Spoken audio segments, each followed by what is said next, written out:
Former des aménageurs, cartographes et gestionnaires des ressources polyvalents qui s'intéressent prioritairement à l'organisation, au traitement et à la gestion des données cartographiques et alphanumériques au moyen de la cartographie, de la télédétection, de l'analyse spatiale quantitative et des systèmes d'information géographique. Tel est l'objectif principal du Master Gadiaire, créé en 2010 au sein du département de géographie de la Faculté des Arts, Lettres et Sciences Humaines de l'Université de Ngaoundéré et qui accueille depuis le lundi 19 octobre dernier et ceci jusqu'au 4 novembre 2020 le deuxième regroupement de la 9e promotion et le premier regroupement de la 10e promotion dont sont issus les étudiants de plusieurs pays d'Afrique à l'instar du Burkina Faso, du Burundi, du Cameroun, du Congo-Brazzaville, de la Côte d'Ivoire, de la Guinée-Conakry, de Haïti, de la République centrafricaine, de la République démocratique du Congo, du Sénégal, du Togo, du Tchad et du Bénin. Allô? Ok, du côté du Burkina. Ok, du côté de Ngaoundéré. Ok, du côté de Ngaoundéré. Ok, merci. Bien, donc disais-je. Du Bénin également, c'est bon. D'accord. Ok. Je suis Didier Moukoefa, depuis Kinshasa, République démocratique du Congo. Bonjour, cher encadreur et collègue qui est à Ngaoundéré. Bonjour également à vous tous qui me suivez à travers d'autres pays. Voilà. Mon sujet s'intitule Contribution des données d'observation de la Terre dans l'analyse de l'incidence du paludisme en RDC, donc République démocratique du Congo.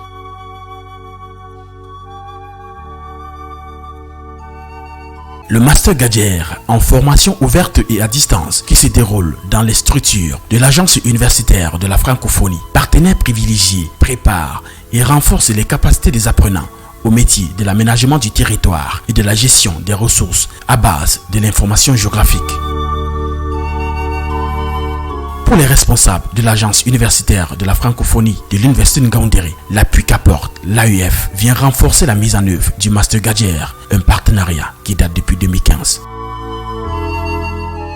C'est depuis 2015 que effectivement le soutien est apporté à cette formation à travers la diffusion de l'appel à candidature via les réseaux de l'AEF, ce qui donne un large rayon à cette formation qui peut donc toucher des personnes de divers pays qui peuvent donc candidater via la plateforme de l'AEF.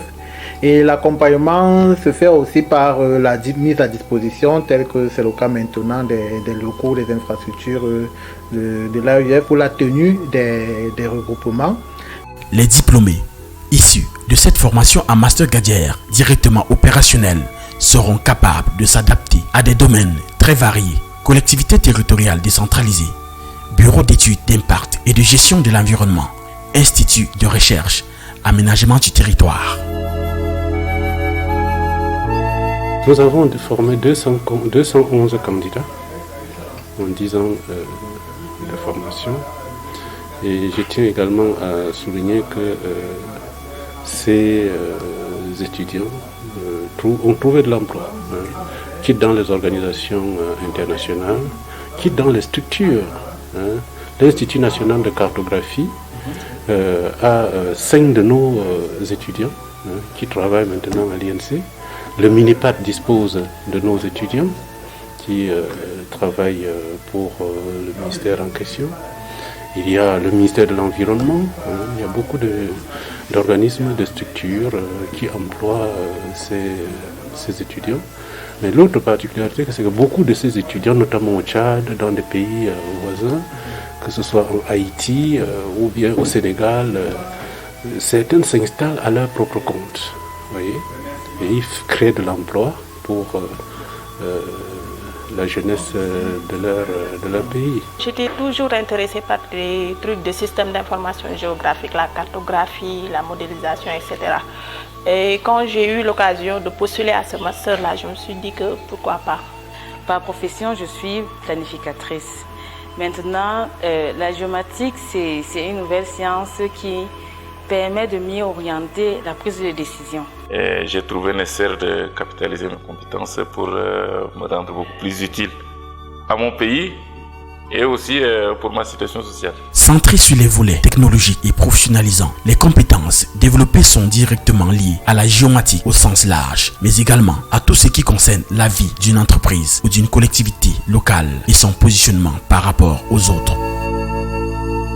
L'accent est mis sur l'innovation, la veille technologique, la connaissance des technologies libres et gratuites en matière de collecte, de stockage, d'analyse et de gestion des données socio-économiques et environnementales. La particularité de cette année, c'est que c'est le nombre.